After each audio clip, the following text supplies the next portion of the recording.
सन् 1914 देखि 1918 सम्म युरोप, अफ्रिका र मध्यपूर्वी क्षेत्रमा एउटा विनाशकारी युद्ध भयो, जसलाई प्रथम विश्वयुद्ध भनिन्छ।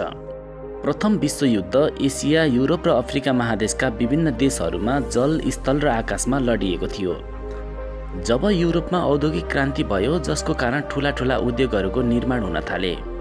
यसरी औद्योगिक क्रान्तिको कारण ठूला देशहरूले आफ्नो उद्योगको निम्ति कच्चा पदार्थ प्राप्त गर्नका साथै आफ्नो देशमा उद्योगद्वारा उत्पादित सामान बेच्नका लागि संसारका कमजोर देशहरूलाई उपनिवेश बनाउन चाहन्थे।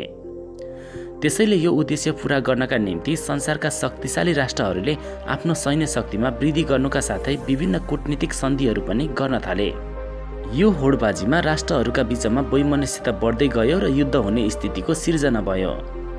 जब अस्ट्रियाका राजकुमार आर्कड्युक फर्डिनेन्ड र उनकी पत्नी सोफिया बोस्नियाको राजधानी सरायजेभो भ्रमणमा गएको बेला एक सर्वपृथकतावादीको आक्रमणमा परि मारिए। यो नै प्रथम विश्वयुद्धको तत्कालीन कारण बन्न पुग्यो। आफ्ना राजकुमारको हत्यापछि अस्ट्रियाले सर्बियामाथि उक्त घटनाको दोष लगायो र कडा शर्त राखी आफ्नो शर्त पूरा गर्न सर्बियालाई 48 घण्टाको अल्टिमेटम दियो। तर अस्ट्रियाले राखेका शर्तहरू पूरा हुन सक्ने खालका थिएनन्। त्यसैले त्यही घटना प्रथम विश्वयुद्धको तत्कालीन कारण बन्न पुग्यो। जब 28 जुन सन् 1914 मा अस्ट्रियाका राजकुमार र उनकी पत्नीको हत्या भयो, त्यसको ठिक 1 महिनापछि प्रथम विश्वयुद्धको सुरुवात भयो। मानव इतिहासकै एकदमै भयावह र विनाशकारी मानिएको यस युद्धमा विश्वका प्राय सबै देशहरू प्रत्यक्ष वा अप्रत्यक्ष रूपमा सामेल भएका थिए। यस युद्धमा प्रत्यक्ष रूपमा सहभागी हुने राष्ट्रहरूको सङ्ख्या 32 थियो। यी 32 देशहरू 2 समूहमा विभाजित थिए: धुरी राष्ट्र र सम्मिलित राष्ट्र। जर्मनी, अस्ट्रिया, हङ्गेरी र टर्की देशहरूको एउटा समूह थियो, जसलाई धुरी राष्ट्र भनिन्थ्यो। त्यस्तै गरेर बेलायत, अमेरिका, जापान, इटाली, रुस, फ्रान्स लगायतका 28 देशहरूको अर्को समूह थियो, जसलाई सम्मिलित गुट भनिन्थ्यो। जब अस्ट्रिया र सर्बियाको युद्धको सुरुवात भयो, त्यसपछि रुस, फ्रान्स र ब्रिटेनले सर्बियालाई सहायता गरे भने जर्मनीले अस्ट्रियालाई सहायता गर्यो। त्यसपछि अगस्त महिनामा जापान, ब्रिटेन आदि देशहरू सर्बिया पक्षमा गए भने त्यसको केही समयपछि टर्की जर्मनीको तर्फबाट युद्धमा सामेल भयो। यो युद्धको सुरुमा जर्मनीको जित भयो, या भनौँ धेरै युद्धहरूमा जर्मनीले जित्यो। तर सन् 1917 मा जर्मनीले धेरै व्यापारिक जहाजहरूलाई समुद्रमा डुबाइदियो, जसले गर्दा अमेरिका ब्रिटेनको तर्फबाट युद्धमा उत्रियो। त्यसै समय रुसमा क्रान्ति भयो, जसलाई अक्टोबर क्रान्ति नामले चिन्ने गरिन्छ। त्यसबेला भएको क्रान्तिका कारण रुस युद्धबाट बाहिर हट्यो। भनिन्छ प्रथम विश्वयुद्धमा करिब 1 करोड 30 लाख सैनिकहरू मारिएका थिए भने करिब 2 करोडको हाराहारीमा अपाङ्ग भएका थिए। यस युद्धमा जर्मनीको तर्फबाट 2 करोड सैनिकहरूले भाग लिएका थिए भने बेलायतको पक्षबाट करिब 4 करोड सैनिकहरू सहभागी भएका थिए। त्यस्तै गरेर यस युद्धमा करिब 6 करोड 30 लाख मानिसहरू मारिएका थिए। जर्मनीद्वारा सन् 1916 मा गरिएको आक्रमणको प्रधान लक्ष्य बर्दो थियो। महाद्वीप स्थित मित्र राष्ट्रका सेनाहरूको विघटन गर्नका लागि फ्रान्समाथि आक्रमण गर्ने योजना अनुसार जर्मनीको तर्फबाट सन् 1916 फेब्रुअरी 21 तारिकका दिन बर्दो युद्धको सुरुवात भयो। त्यस युद्धमा 9 जर्मन डिभिजनले एकसाथ मजेल नदीको दाहिनेपट्टिको किनारमा आक्रमण गरे र पहिलो एवं द्वितीय युद्ध मोर्चामाथि अधिकार जमाए। उता फ्रेन्च सेना जनरल पैतेको नेतृत्वमा यस चुनौतीको सामना गर्न अघि आए। यी दुई पक्षका बीचमा केही दिनसम्म भयानक लडाईँ भयो। जब लामो युद्धपछि 15 मार्चसम्ममा जर्मन आक्रमण शिथिल हुँदै गयो र फ्रान्सलाई आफ्नो व्यूहरचना र रसद आदिको सुचारू व्यवस्था मिलाउने मौका मिल्यो, त्यति बेला म्युजको पश्चिम तीरमा पनि भीषण युद्ध भयो, जुन युद्ध अप्रिलसम्म चलेको थियो। जब मे महिनाको अन्तिमतिर जर्मनीले मेजेल नदीको दुवैतिरबाट आक्रमण गर्यो, यो युद्ध निकै ठुलो भयो। त्यसपछि 7 जुनमा बाक्साको किल्ला लिन जर्मनी सफल बन्यो। जर्मनी अब आफ्नो सफलताको शिखरमा पुग्न सफल भयो। उता फ्रेन्च सैनिक मार्ट होमेको दक्षिण ढलानमा स्थलीय मोर्चामा डटेर बसेका थिए। दुवै पक्षका बीचमा सङ्घर्ष चलि नै रह्यो। यता ब्रिटेन सेनाले सममाथि आक्रमण गर्यो र बर्दोलाई मुक्त बनायो। त्यस्तै गरेर 21 मार्चदेखि 30 अप्रिलसम्म जर्मनीले आफ्नो मोर्चादेखि बढेर अङ्ग्रेज सेनालाई लगभग 25 माइल धकेलेर ओमियन्सको नजिक पुर्याइदियो। जर्मनीहरूको उद्देश्य त्यहाँबाट जाने रेलवे लाइनमा अधिकार गर्नु थियो, किनभने यो रेलवे लाइन कहिले बन्दरगाहदेखि फ्रान्सको राजधानी पेरिससम्म जान्थ्यो र यसद्वारा अङ्ग्रेज सेना र फ्रान्स सेनाको निम्ति सहायता पुर्याइन्थ्यो। त्यसैले 20 अप्रिलदेखि 18 जुलाईसम्म जर्मन सेना ओमियन्सको छेउमा रहिरहे। उता त्यस बेलासम्म मित्र देशहरूले आफ्नो शक्ति धेरै बढाइसकेका थिए। उनीहरू एक आपसमा सङ्गठित बने। योभन्दा अगाडि उनीहरूका सेनाहरू आफ्ना सेनापतिको निर्देशनमा लड्थे, जसमा प्रत्येक देशका सेनापतिहरू छुट्टा छुट्टै थिए।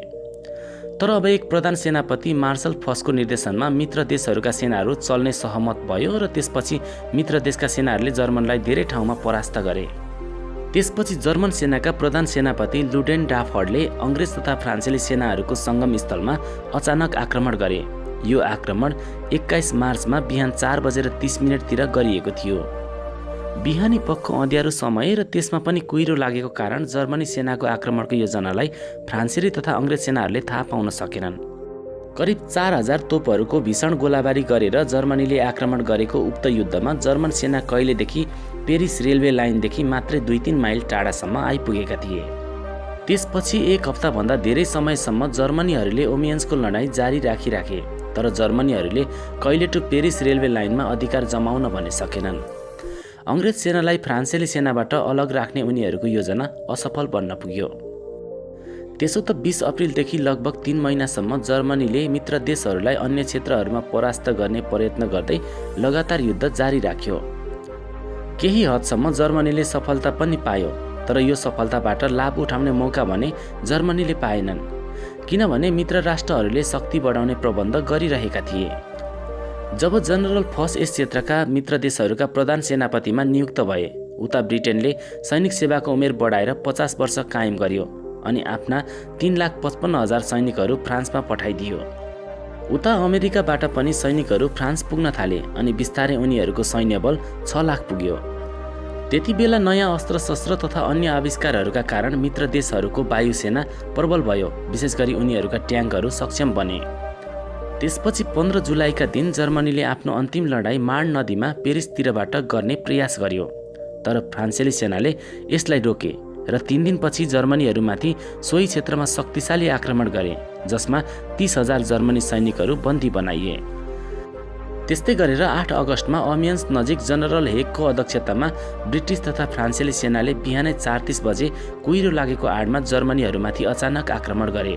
यस लडाईँमा 4 मिनेट तोपहरूबाट गोली बर्साएपछि सयौं ट्याङ्कहरू सेनाको अगाडि पठाइए, जसको कारण जर्मन सेनामा हलचल मचियो। यस लडाईँमा जर्मनको ठूलो क्षति भयो। त्यसपछि सन् 1918 मा ब्रिटेन, फ्रान्स र अमेरिकाले जर्मनी आदि राष्ट्रहरूलाई युद्धमा पराजित गरे।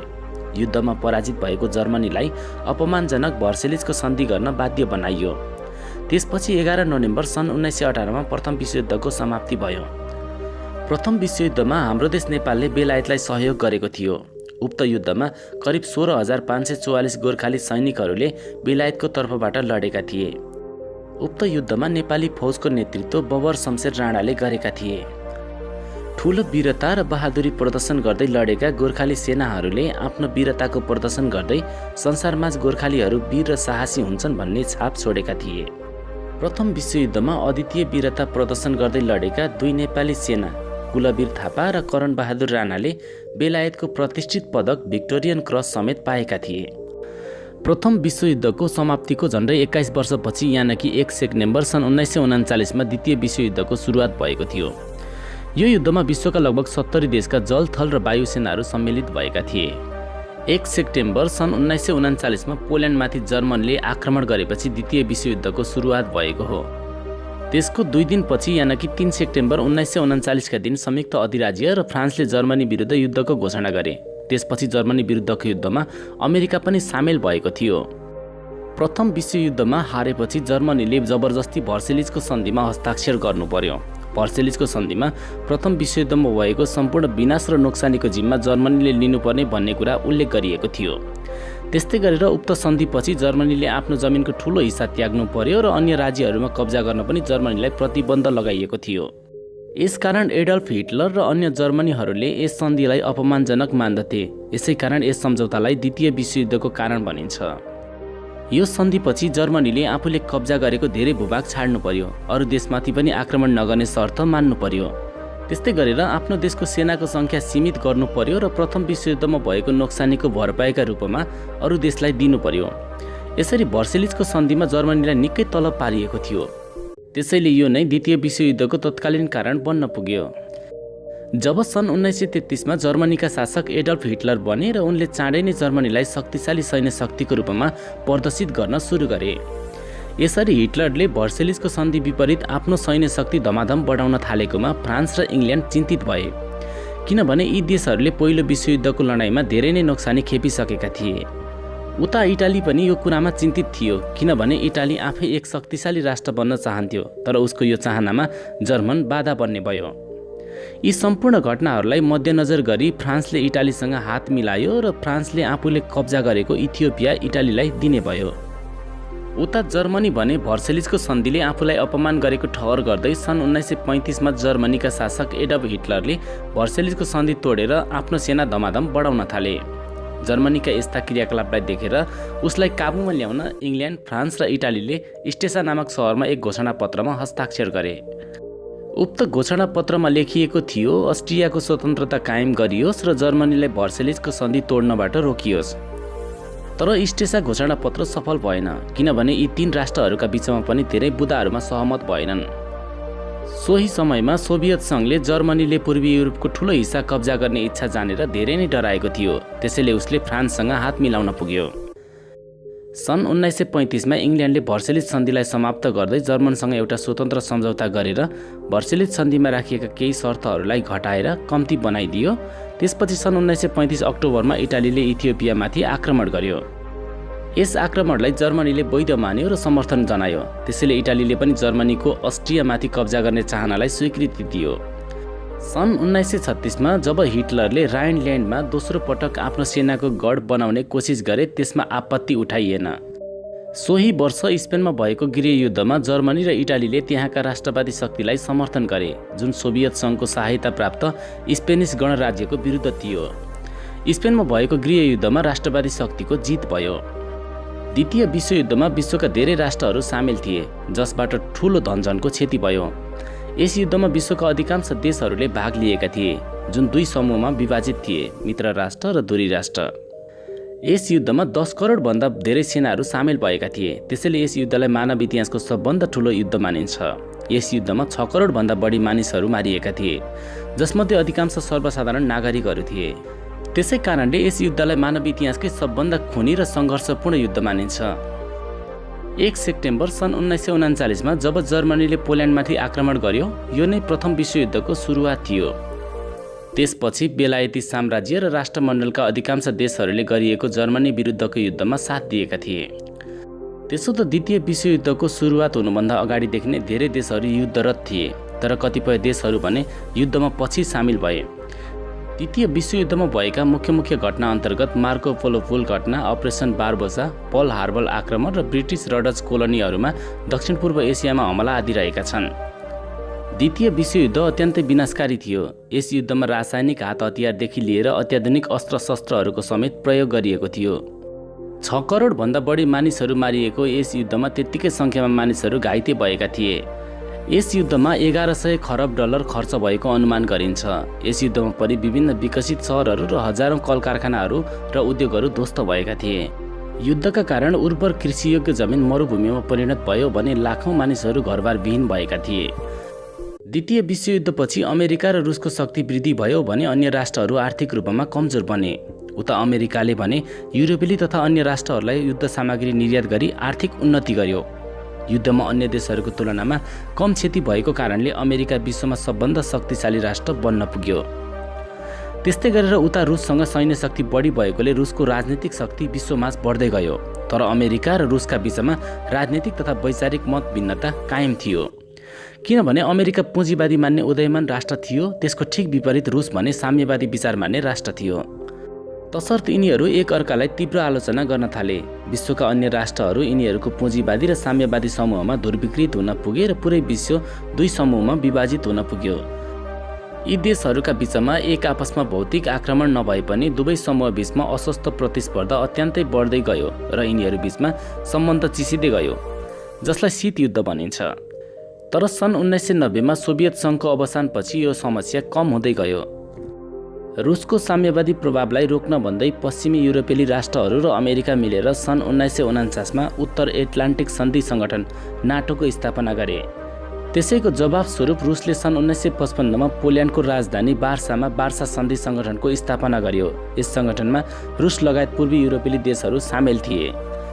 द्वितीय विश्वयुद्धको कारण शक्तिशाली युरोपेली राष्ट्रहरू बेलायत र फ्रान्सको शक्तिमा क्षयीकरण भयो। बेलायत नियन्त्रित उपनिवेश राष्ट्रहरू पनि स्वतन्त्र भए। यसरी स्वतन्त्र हुने राष्ट्रहरूमा भारत र पाकिस्तान पनि हुन्। अमेरिकाले जब जापानको हिरोसिमामा 6 अगस्त सन् 1945मा लिटिल बोय नामक अणुबम खसाल्यो, यसले त्यहाँ ठूलो धनजनको क्षति गर्यो। त्यस्तै गरेर जापानकै अर्को सहर नागासाकीमा 9 अगस्त सन् 1945मा फ्याटम्यान नामक अर्को अणुबम खसाल्यो, जसको कारण जापानमा अपार धनजनको क्षति भयो। अन्ततः 14 अगस्त सन् 1945मा जापानले आत्मसमर्पण गर्यो र द्वितीय विश्वयुद्धको अन्त्य भयो। द्वितीय विश्वयुद्धमा नेपाल प्रत्यक्ष सहभागी नभए पनि अप्रत्यक्ष रूपमा भए पनि युद्धमा सामेल भएको देखिन्छ, किनभने तत्कालीन राणा प्रधानमन्त्री जुद्ध शमशेरले बहादुर शमशेरको नेतृत्वमा ठूलो सङ्ख्यामा नेपाली फौज बेलायत पठाएका थिए। युद्धमा नेपाली फौजले बेलायतका तर्फबाट जर्मन तथा जापान विरुद्ध लडेको थियो। युद्धमा सहभागी मध्ये करिब 7544 नेपाली सेना युद्धमा मारिएका थिए। द्वितीय विश्वयुद्धमा ठूलो वीरता र साहसको साथ लडेका नेपाली सेनाहरूको साहस देखेर 10 जना नेपाली सेनालाई बेलायतको प्रतिष्ठित पदक भिक्टोरियन क्रसद्वारा सम्मान गरिएको थियो। साथियों, आजको भिडियोमा हामीले विश्वयुद्धको बारेमा तयार पारिएको भिडियो सामग्री प्रस्तुत गर्यौं। तपाईलाई आजको भिडियो कस्तो लाग्यो? कृपया तपाईको विचार कमेन्ट गर्नुहोला। आगामी भिडियोहरूमा पनि तपाईहरु समक्ष हाम्रो भेट हुने नै छ। त्यति बेलासम्मको लागि हामी तपाईहरु समक्ष बिदा चाहन्छौं। हस्त नमस्ते।